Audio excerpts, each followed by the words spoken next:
Hi, this is Jim Gibson with Blackstone Cybersecurity. Thank you for coming to my channel today. Very much appreciated. And of course, as a cybersecurity professional, I am interested anytime something hits the news about cybersecurity.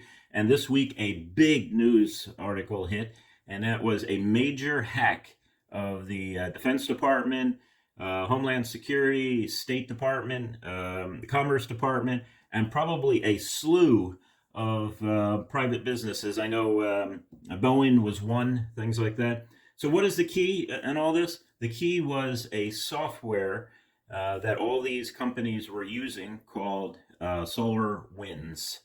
And SolarWinds, it's been all traced back to SolarWinds. It's not SolarWinds were the ones doing the hacking, but someone hacked into SolarWinds. And because they hacked into SolarWinds, and this is software that's all loaded on all these networks out there, because of that, they were able to hack into all these other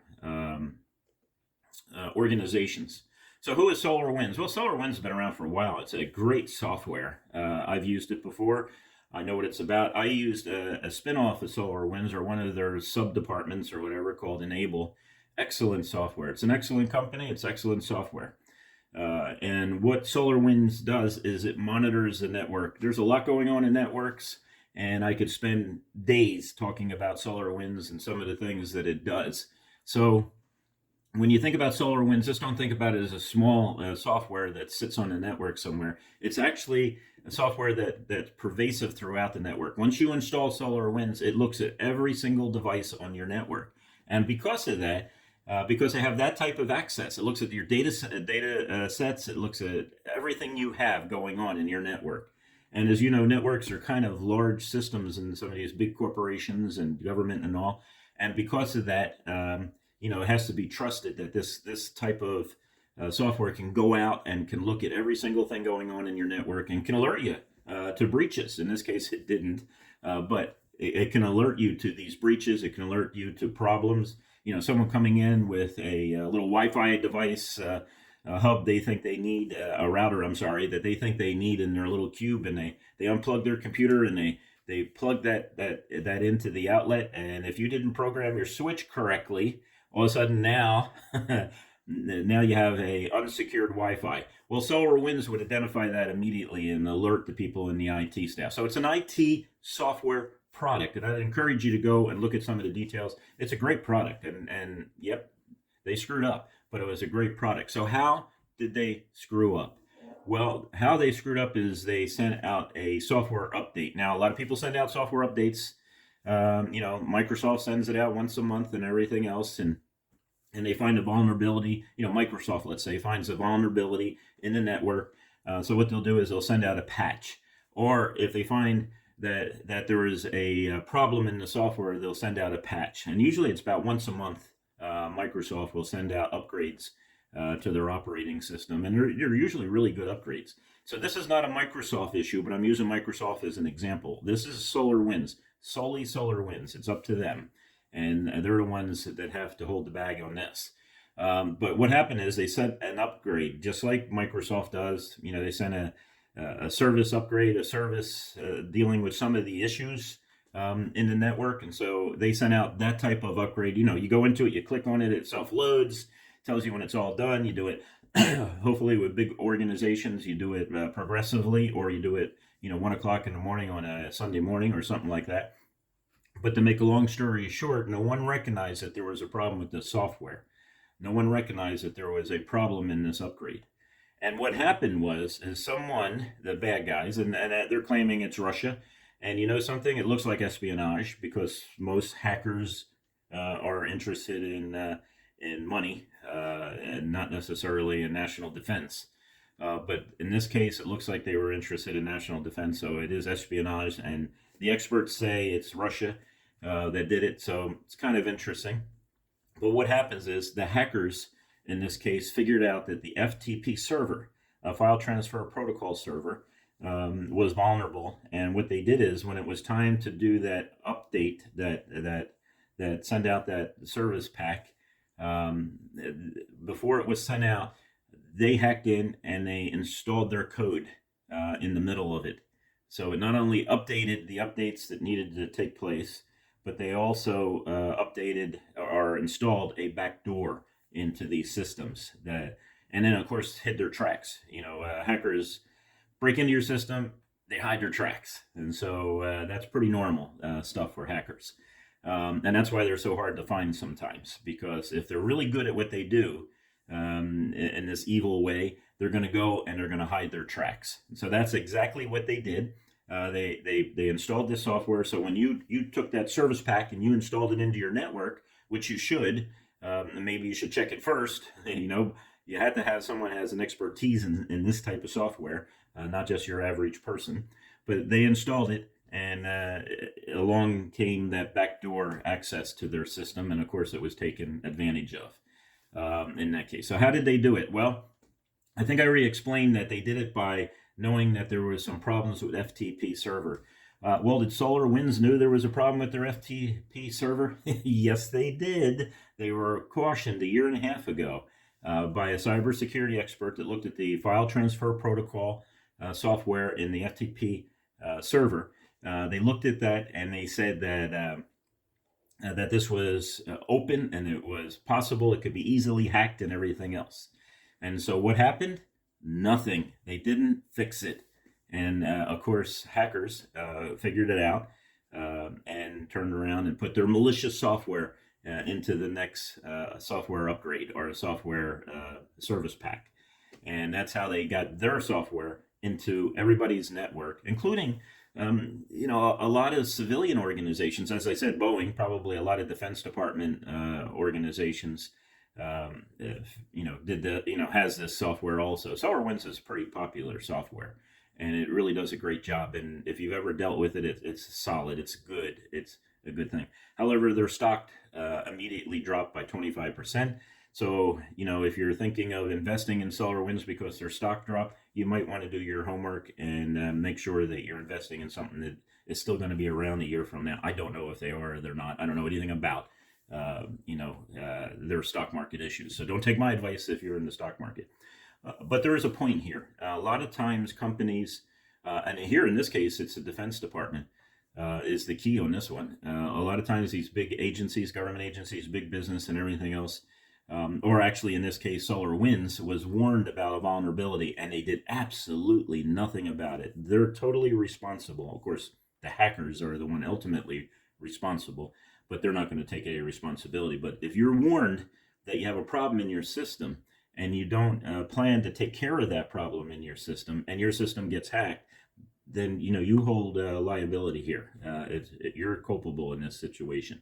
And I hate to see a good organization and a good business, a great software like SolarWinds suffer because of this, but it's suffering of their own doing in this case. They allowed this FTP server to have vulnerabilities even after the consultant came in and looked at their software in the FTP server and showed them the vulnerabilities and how easy it is to hack. I've been in a handful of a lot of organizations talking about the problems that they had. I think I talked about it before. School district, walked through the school district, and I said, "Hey, you got a lot of problems in security." And of course, the IT staff said, "No, we don't. Who would hack us? We're a school district, and we don't have any problems at all." But I convinced the leadership there of the district to do a penetration test. And for those who don't know what a penetration test is, it's a company that specializes in hacking you. So, and there's a lot of details that go on. That's just really, light duty type of things. But they're the good guys. They're called white hat hackers.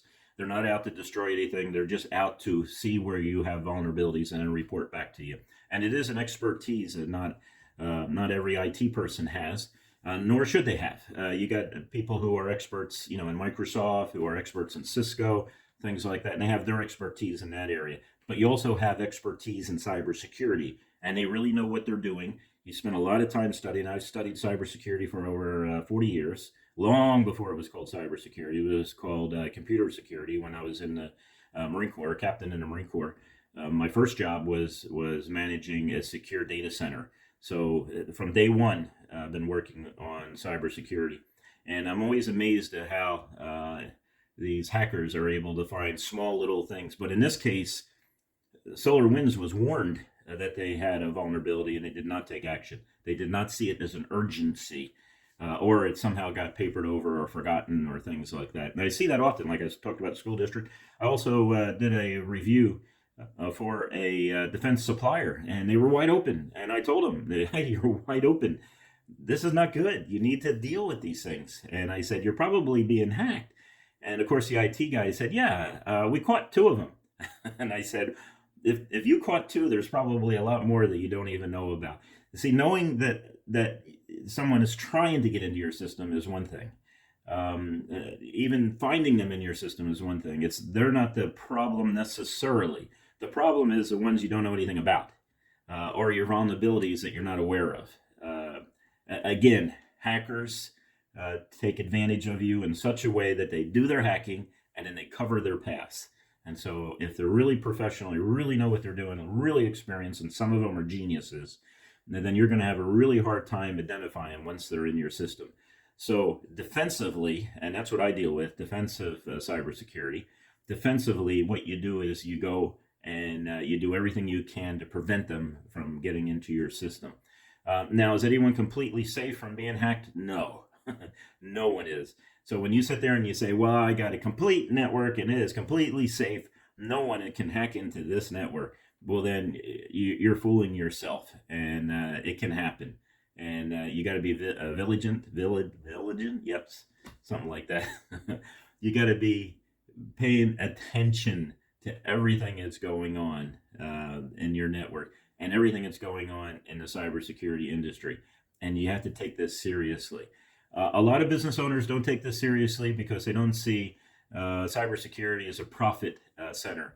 But they see it as a loss. We spend thousands of dollars in cybersecurity, and the cybersecurity guy says that there's still a possibility you can be hacked. There's no 100% proofs.